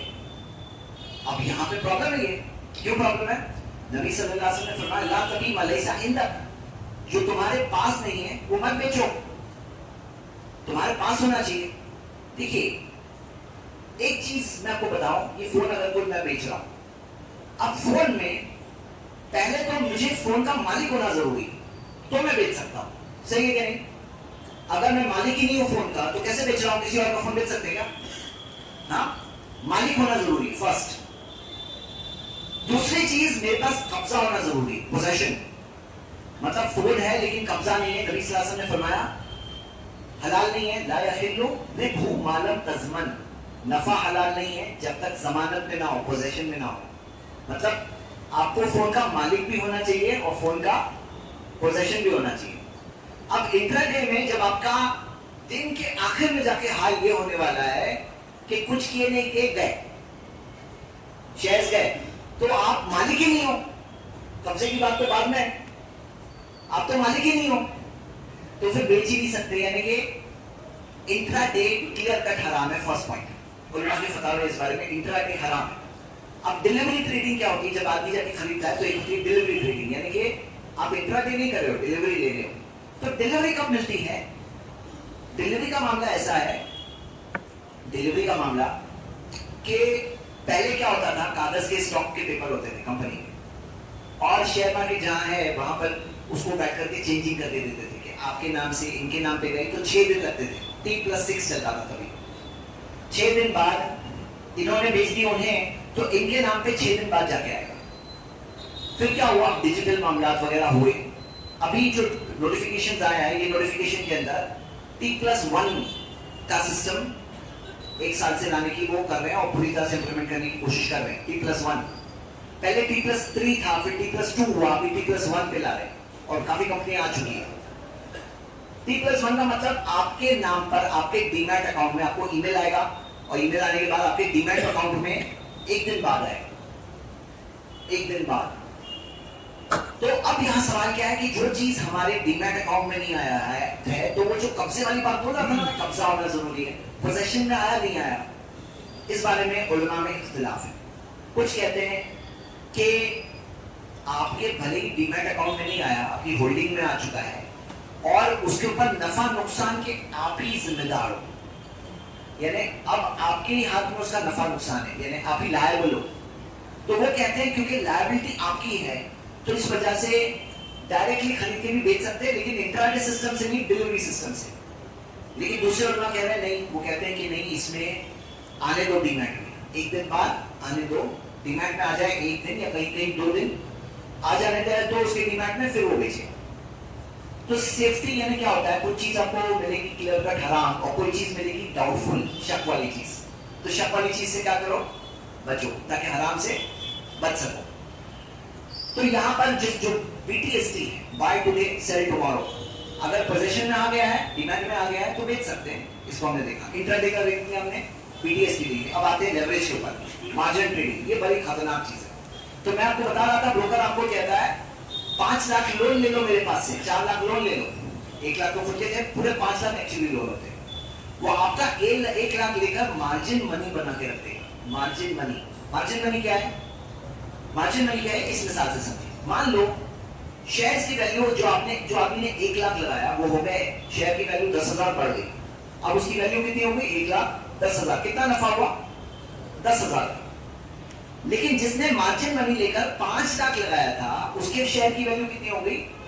5,50,000, यानी 50,000 प्रॉफिट हो गए। इस लालच में लोग कहां जाते हैं? लेवरेज के अंदर जाते हैं, मार्जिन ट्रेडिंग में जाते हैं। मैं आपको इसका हुक्म बताने वाला हूं। लेकिन सोचो 10,000 गिर गई वैल्यू, 10,000 वैल्यू गिर गई, तो इन्होंने 10,000 का लॉस कर दिया ए ने, जो अपने खुद के पैसे लगाया था। लेकिन वहां पर बी जो लेवरेज लेकर कर रहा था, उसके वैल्यू कितनी हो गई? 4.5 लाख। तो उसका नफा नुकसान कितना हो गया? उसका सीधा 50,000 का नुकसान। तो ब्रोकर क्या करता है, 1 लाख जो आपका पैसा है ना डिपॉजिट के तौर पे रखा था, बोले उसमें से माइनस, अब तुम्हारे 50,000 गया, 50,000 बचे, और शेयर की वैल्यू और 10,000 गिर गई, अब आपके पूरे 1 लाख माइनस हो गए। तो ब्रोकर बोलेगा अभी कभी मैं बेचता हूं, नहीं तो और पैसे लाके रखो मेरे पास डिपॉजिट, यानी तुम्हारे शेयर तुम्हारे हाथ से अभी मैं, मेरे पास सिक्योरिटी थी, मैं बेच रहा हूं। ऐसा काम कर सकते हैं कि नहीं कर सकते? लोग लालच के चक्कर में जाते हैं कि बोले 10,000 मैं कमाऊं, उसकी जगह में 50,000 कमाऊंगा, लेकिन ये नहीं सोचते कि 10,000 गंवाने की जगह 50,000 गंवाएंगे भी। इस बारे में उलमा का फतवा है, आपने मुस्लिम वर्ल्ड लीग का, इस्लामिक फिक काउंसिल का फतवा है, वो कहते हैं हराम है। क्यों हराम है? कई वजह। पहली वजह, वो जो ब्रोकर है क्या फ्री में काम करता है? वो अपनी चार्ज देगा। अच्छा वो क्यों दे रहा है आपको कर्ज? समाज सेवक है वो, समाज सेवा कर रहा है? नहीं, उसको क्या मिलता है? ब्रोकरेज मिलती है। हाँ, ब्रोकरेज मिलती है, खरीदने की भी और बेचने की भी, नंबर 1। नंबर 2, वो डेली का एक चार्ज लेता है। कभी कभार ब्रोकरेज चार्ज में छुपा के लेगा। वो जो डेली का चार्ज ले रहा है ना, वो क्या है? सूद है। उसने पैसे सूद पे दिया, वो जो डेली का चार्ज है वो सूद है, भले कुछ भी नाम दे दो, वो सूद है। ये हो गया पहला प्रॉब्लम। दूसरा प्रॉब्लम क्या है? नबी सल्लल्लाहु अलैहि वसल्लम की हदीस है, ये हदीस है ना, आप लोग सब याद रखो, कुछ चीजें मशहूर होती है, कुछ चीजें मशहूर नहीं होती है, लेकिन ये मशहूर नहीं है ऐसी चीज है, लेकिन है हराम। नबी सल्लल्लाहु अलैहि वसल्लम ने फरमाया ला यहिल्लु सलफुल व बैउन, हलाल नहीं है कर्ज और सूद, कर्ज और तिजारत। मतलब मैं तुमसे ये चीज इस शर्त पे लूंगा कि तुम मुझे लोन दोगे तो मैं लूंगा। तो ये बोल क्या है भाई, तुम्हें खरीदना खरीदो, नहीं खरीदना नहीं खरीदो, मुझे लोन देना है दूंगा, नहीं लेना है नहीं दूंगा। ये दोनों को ज्वाइन करते हैं ना कि मैं इस शर्त पे खरीदूंगा कि तुम मुझे लोन दो, ये हराम शर्त है, ये हराम शर्त है। अभी एक मसला मेरे पास आया था, डिटेल में नहीं जा रहा हूं। एक भाई ने कहा कि फ्लैट मेरे पास कस्टमर इस शर्त पे लेने आया था, कहा कि तुम मुझे फ्लैट, मैं तुमसे फ्लैट खरीदूंगा, तुम मुझे कर्ज दोगे तो, और हो गया गड़बड़। हाँ, तो ये मामला क्या है? ऐसी चीज हराम है। अब वो ब्रोकर वही तो बात बोल रहा है कि तुम, अच्छा वो ऐसे कर्ज देगा क्या आपको? ऐसे कर्ज देगा, ऐसे लो मुझ कर्ज लो, मुझसे लो कर्ज नहीं। वो क्या कर रहा है? दोनों चीज कंबाइंड है, शेयर खरीदोगे तो मैं कर्ज दूंगा। तो जो कर्ज दे रहा है ना मार्जिन, वो क्यों कर्ज दे रहा है? वो दोनों को मिला दिया। ये शब्द मिलाना क्या है? हराम है। इसमें और भी बहुत सारे प्रॉब्लम्स है, लेकिन ये थोड़ी समझने के लिए काफी है कि मार्जिन ट्रेडिंग हलाल नहीं, हराम है। आते हैं बॉन्ड्स में, बॉन्ड्स ट्रेडिंग। बॉन्ड्स के अंदर जो पैसा मिलता है वो सूद मिलता है। बॉन्ड्स में चाहे गवर्नमेंट इशू करे या कोई कॉर्पोरेशन इशू करे, उसमें पैसा फिक्स्ड अमाउंट हो, हाँ भले ही डिविडेंड ना बोल दो, फिक्स्ड अमाउंट जब होता है ना सूद है। जो चीज फिक्स मिल रही है सूद मिल रही है। ओके, इसके बारे में फतवा आपके सामने मौजूद है, बॉन्ड्स की बात हो रही है। प्रेफरेंस शेयर्स हलाल है हराम है? प्रेफरेंस शेयर्स के बारे में ये होता है कि प्रेफरेंस शेयर को भी फिक्स मिलता है। ये देखो, ये रेट ऑफ डिविडेंड दिया ना, डिविडेंड, लेकिन फिक्स रेट हो गया तो क्या है? सूद है। और जो उसको प्रेफरेंस मिलती है कि जब शेयर्स के पैसे अगर कंपनी डूब रही है वापस दी जाएगी, तो प्रेफरेंस शेयर होल्डर्स को प्रेफरेंस मिलेगी, लेकिन उनके पास वोटिंग राइट्स नहीं होते। तो उलमा ने प्रेफरेंस शेयर्स के बारे में फतवा क्या दिया, ये आप फतवा देख सकते हैं। वो कहते हैं कि प्रेफरेंस शेयर्स हराम है, प्रेफरेंस शेयर्स हराम है। तो डिविडेंड हराम, प्रेफरेंस शेयर्स हराम। अब आते हैं अगली चीज, म्यूचुअल फंड। भाई म्यूचुअल फंड में आपको पता है शरिया कंप्लायंट जो म्यूचुअल फंड है, क्या लगता है कौन से वाले कंडीशन वाला शरिया म्यूचुअल फंड होगा? 33 वाला।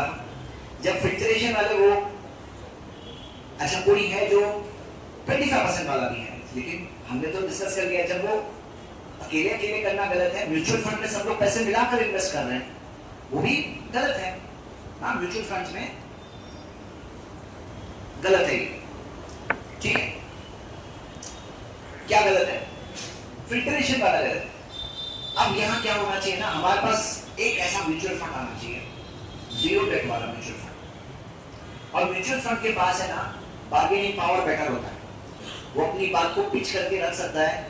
जो कंपनियों को कैपिटल चाहिए, हम मुसलमानों का कैपिटल, वो जीरो डेट वाली बन के आए तो हम लोग इंटरेस्ट लेंगे। भाई देखो, आज हम लोग जो बात कर रहे हैं ना, ये प्योरली बात करने के स्टेज पर है। इससे आगे बढ़कर एक मूवमेंट तब बनेगी जब ऐसी कोई कैंपेन को चला डाले। अब हम लोग क्या है ना, 10 घोड़ों पे सवार है, अवेयरनेस फैलाने से ज्यादा कुछ नहीं कर सकते। मुझे लोग आके कॉल करने लगते हैं, भाई आप ये क्यों नहीं करते, वो क्यों नहीं करते। भाई मैं ऑलरेडी चीजें जो कर रहा हूँ वही कर दूं, बड़ी बात है। अवेयरनेस फैला रहा हूँ, उससे ज्यादा मैं प्रैक्टिकल डे टू डे मामला नहीं कर सकता। लेकिन कोई तो हो जो आए, आगे बढ़े, शहर सवार।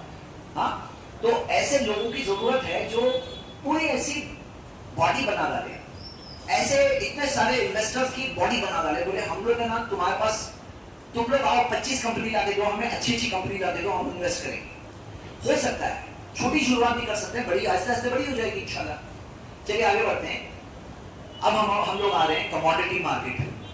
कमोडिटी मार्केट में क्या मिलता है? कमोडिटीज मिलती है, जैसे मेटल्स मिलते हैं अलग अलग, एग्रीकल्चरल प्रोड्यूस, एनर्जी वगैरह, जो फ्यूल्स है वगैरह।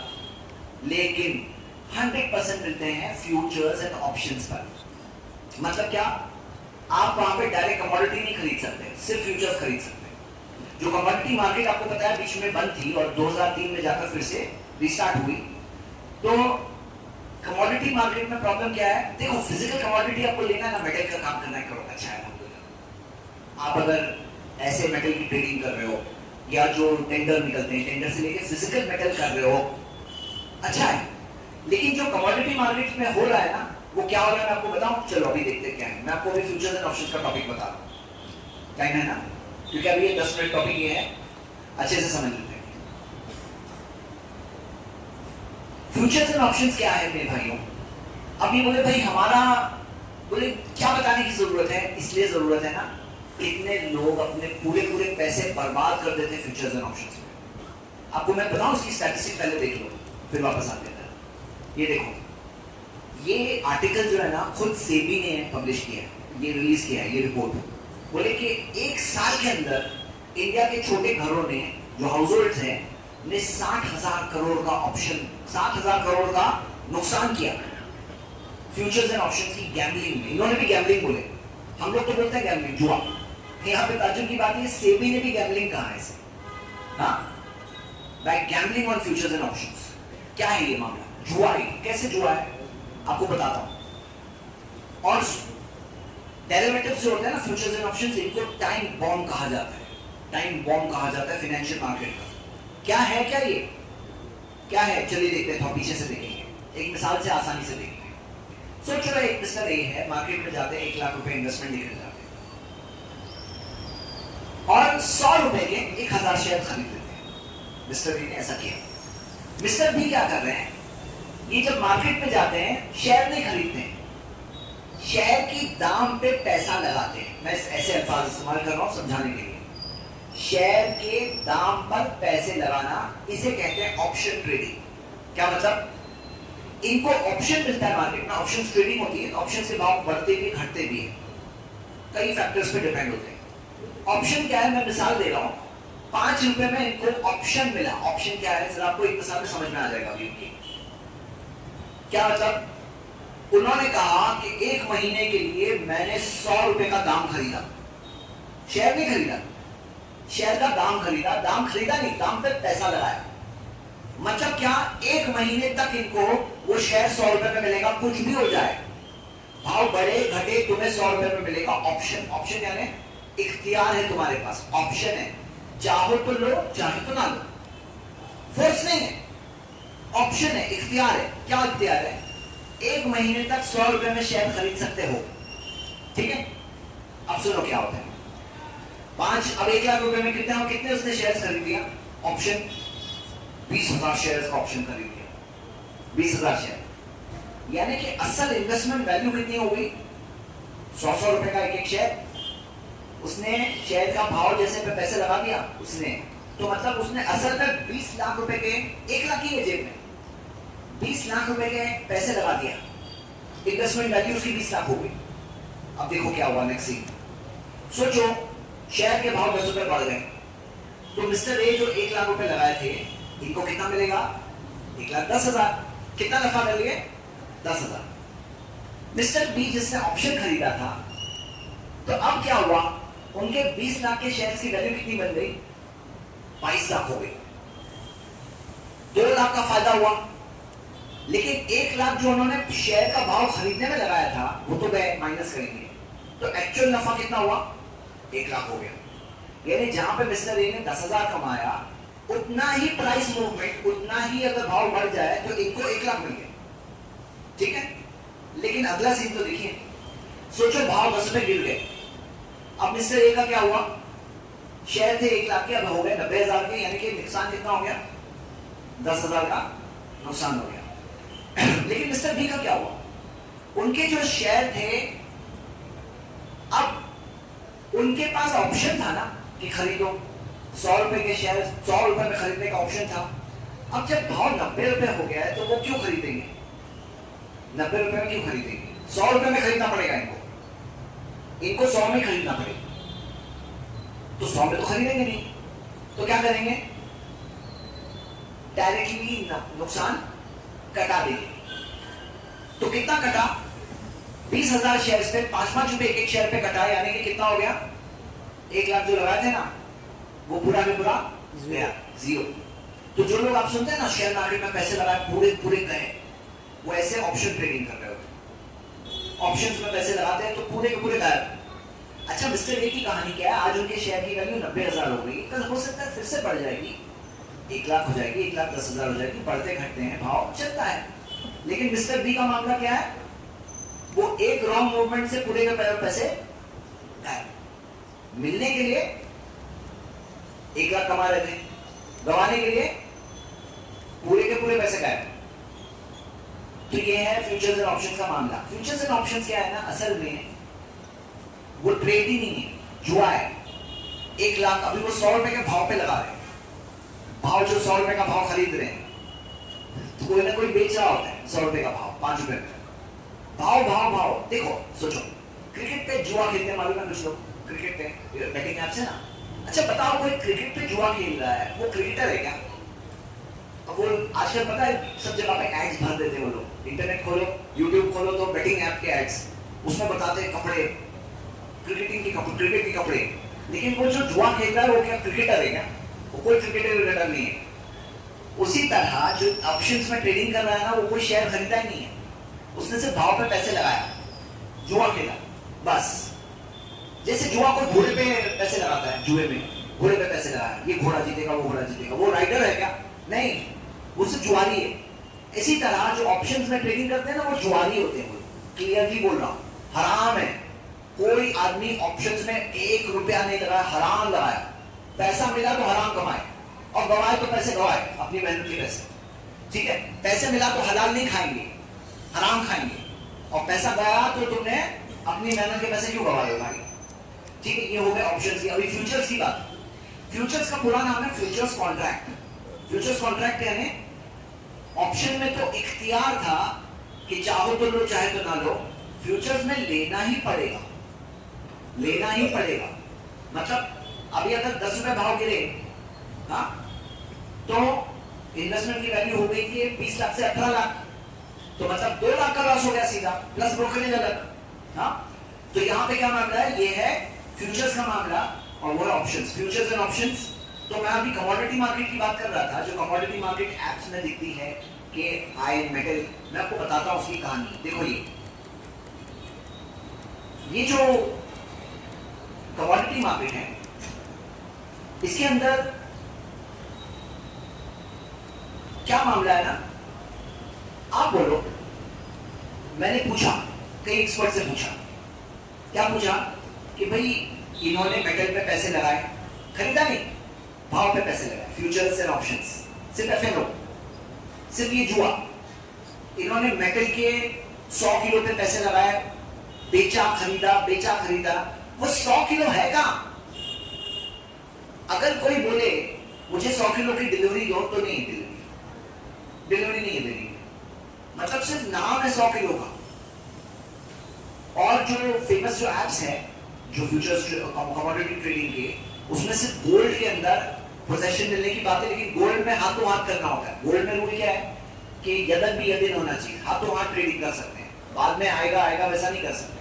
तो गोल्ड के अंदर वो लोग कुछ डिलीवरी देने का कुछ उनके पास है मामला, लेकिन बाकी सारे मटेरियल सारी चीजों के अंदर वो सिर्फ नाम है वहां पर। जैसे आपको कहानी मालूम है ना, पैसे की कहानी। पैसे की कहानी क्या है? पहले क्या पैसे क्या चीजें होते थे? सोने के सिक्के, हाँ सोने के चांदी के सिक्के, रियल। फिर क्या हुआ?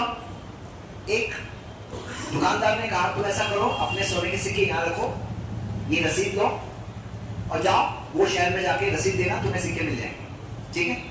अब रसीद लेके आदमी गया, फिर किसी से खरीदो फरोख्त कर रहा है, उसने अपनी रसीद ही दे दिया। फिर लोग रसीद से ही करने लगे ट्रेडिंग, इतनी ज्यादा ट्रेडिंग कि वो जो दुकानदार जिसके पास सोने के सिक्के रखे हुए थे ना सबके, उसने क्या किया, जितने सिक्के थे उससे ज्यादा रसीद इशू कर दिया। वो दुकान का नाम क्या है? बैंक। वो दुकान का नाम क्या है? बैंक। उसने जितने सिक्के रखे थे उससे ज्यादा की रसीद दे दिया। फिर उसने आगे जाके क्या किया, बोले सिक्के तुम्हारे सबके सबके गायब, सिर्फ रसीद से काम करो। इसे कहते हैं फिएट करेंसी। तो यहाँ पे क्या है, फ्यूचर्स के अंदर आपने 100 किलो खरीदा, फिर बेचा, हो सकता है एक टाइम पे रहे होंगे गोडाउन में, लेकिन जब सोचो कि कोई किसी को पोजीशन चाहिए ही नहीं, सिर्फ सबको अपने दाम पे पैसा लगाना है और ये पूरी गेम खेलना है, वो गोडाउन में रख के बैठेंगे क्यों? मतलब किस टाइम तक, कितने टाइम तक रखेंगे गोडाउन में 100 किलो तुम्हारे मेटेरियल? तो उन्होंने वो हटा दिया है पूरा। ये फैक्ट है ना, कई रिसर्चेस में ये बात समझ में आ रही है। अब हमारे लिए तो बात ये है कि भाई पोजेशन और तो हम लोग काम करेंगे, ये जुए वाला काम हम लोग नहीं करते। भाई देखो बहुत सारे हलाल चीजें, अभी कोई बोलेगा सब हराम हराम हराम, अरे भाई हलाल की कोई लिमिट है क्या? हलाल अनलिमिटेड है। क्योंकि मेरे सामने ये सवाल आते थे कंटिन्यूस कि भाई आप सब चीज तो ये हराम हराम बोल रहे हो, तो कुछ हलाल भी तो बताओ। तो मैंने एक वीडियो बनाया जिसके अंदर मैंने 5 लाख से 15 लाख के रेंज में 35 इन्वेस्टमेंट की हलाल आइडियाज दिए, और मैंने कहा कि ये सिर्फ इसलिए दे रहा हूं ताकि दिमाग खोल के सोचो। हलाल अनलिमिटेड है, हलाल हराम महदूद है, थोड़ी कुछ चीजें हराम है, बाकी सब हलाल है, ठीक है? अभी हमने फ्यूचर्स एंड ऑप्शन देख लिया।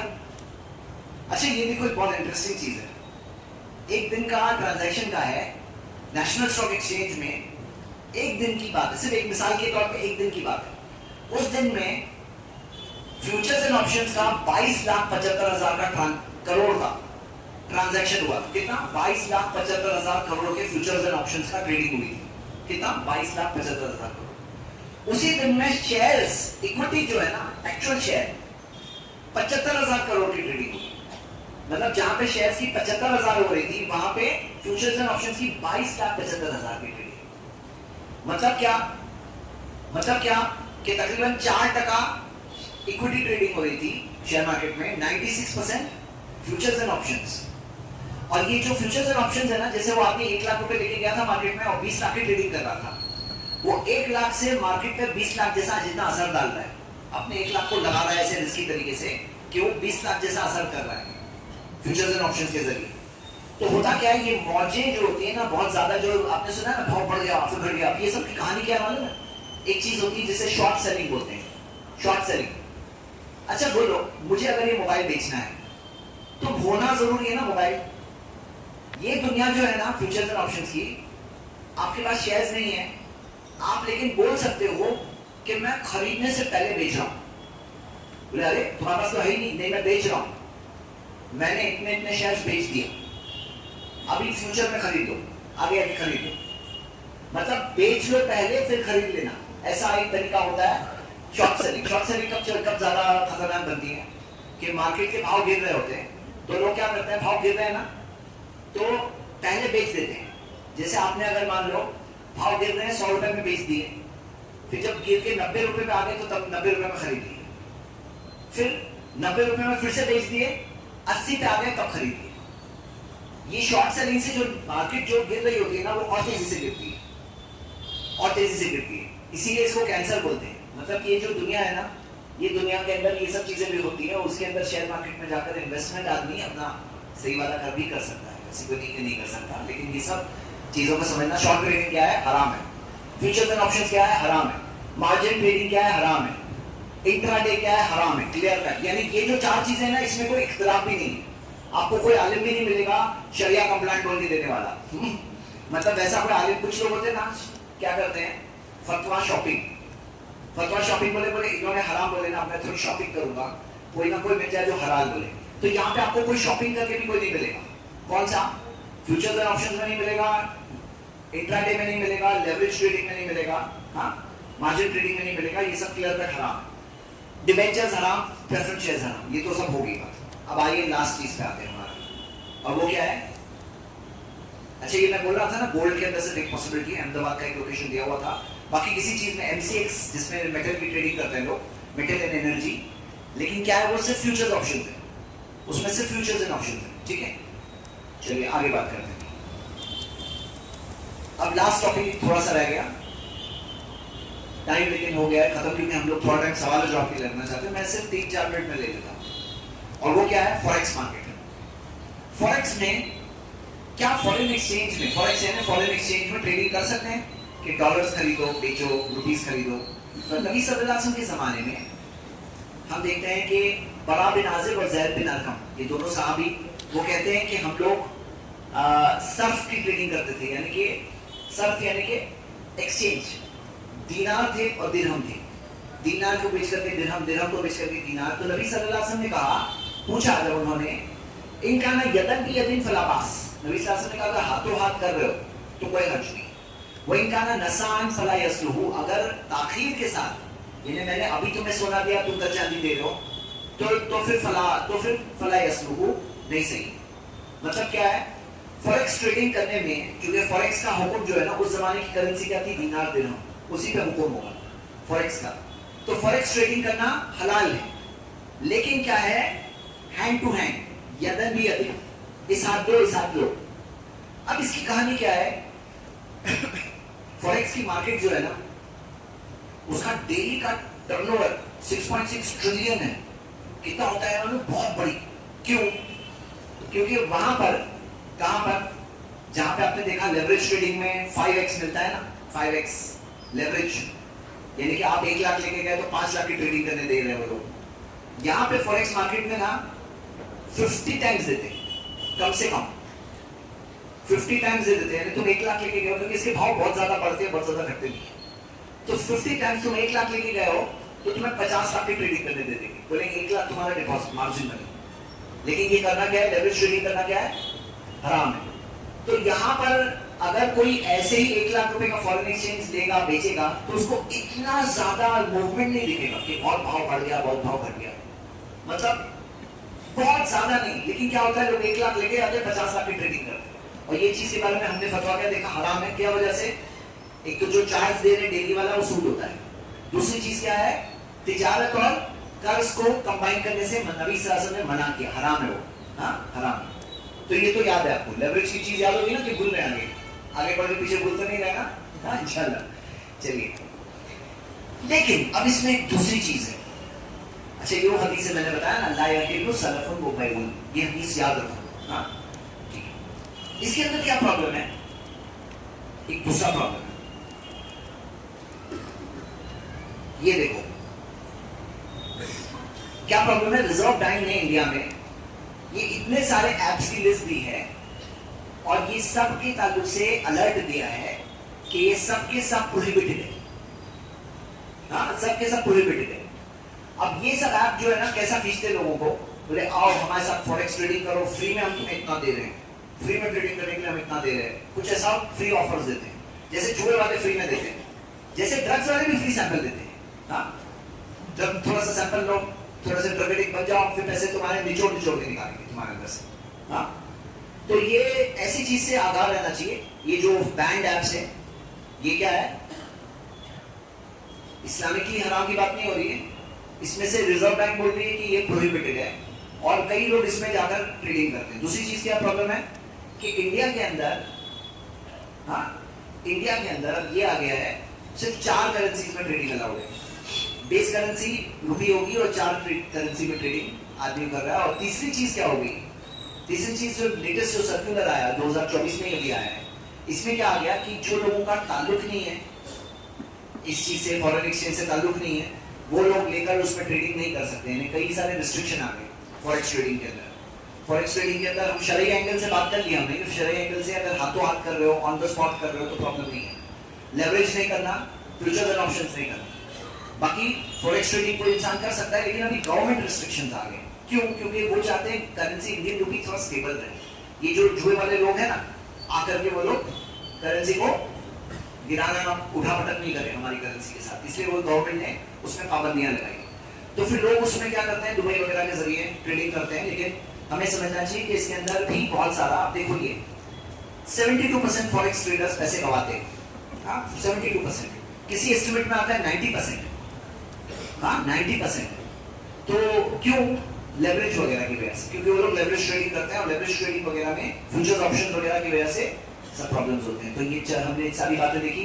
आखिर में बात क्या है ना मेरे भाई, दिल। एक इंसान के दिल में तकवा है, हलाल कमाई चाहता है, हलाल कमाई के हंड्रेड्स ऑफ रास्ते हैं, ज़हनी गुलामी की शिकार नहीं करता। क्या होता है ना, हलाल तो बहुत कुछ हलाल है, बहुत सारी हलाल चीज है, लेकिन होता क्या है कि दिमाग कैद हो जाता है। लोग समझते हैं यही तरीके हैं बस, हालांकि क्या है ना, उसके आगे बहुत बड़ी दुनिया है, बहुत कुछ है जो कर सकते हैं। लेकिन जिनकी सुबह शाम से हराम में होती है, उनको लगता है यही दुनिया है। हालांकि क्या है, आप जहन खोल के देखोगे आपको बहुत कुछ मिलेगा इंशाल्लाह, और हलाल ऑप्शन बहुत सारे हैं। और हम जब मोहम्मद सल्लल्लाहु अलैहि वसल्लम की उम्मती हैं, तो हम सब लीडर्स होते हैं। हम कोई बैल बन के दूसरों के पीछे नहीं चलेंगे कि वो लोग जहाँ बता रहे हैं हम भी पीछे पीछे बैल बन के चल रहे हैं। हमें कुरान और सुन्नत पे चलना है। हम अल्लाह ताला के फरमाबरदार बंदे, नबी सल्लल्लाहु अलैहि वसल्लम के फरमाबरदार बन के रहें, ये हमारे लिए सही चीज़ है। तो मेरे भाइयों, बहुत सारे ऑप्शन है, जहन को खुला रखिए। हो सकता है आप मेरी वो वीडियो देख सकते हो, 5 से 15 लाख की आइडियाज मैंने बताया है, जिसमें बहुत सारे आइडियाज है, और ऐसे हंड्रेड्स ऑफ आइडियाज, सैकड़ों। बस जहन खुला रख के हलाल बिजनेस के जरिए अपनी रोजी तलाश करो, उस चीज के जरिए हलाल कमाओ, हलाल खुद भी खाओ, घर वालों को भी हलाल खिलाओ। हाँ, ये चंद बातें थी। अल्लाह से दुआ है हम सबको रिज़्क़ हलाल कमाने और वही चीज़ खाने के लिए हमें तौफीक अता फरमा। आमीन व आखिर दअवाना अल्हम्दुलिल्लाह रब्बिल आलमीन। अब हमारे पास 15 मिनट है सिर्फ सवाल जवाब के लिए। किसी को कोई सवाल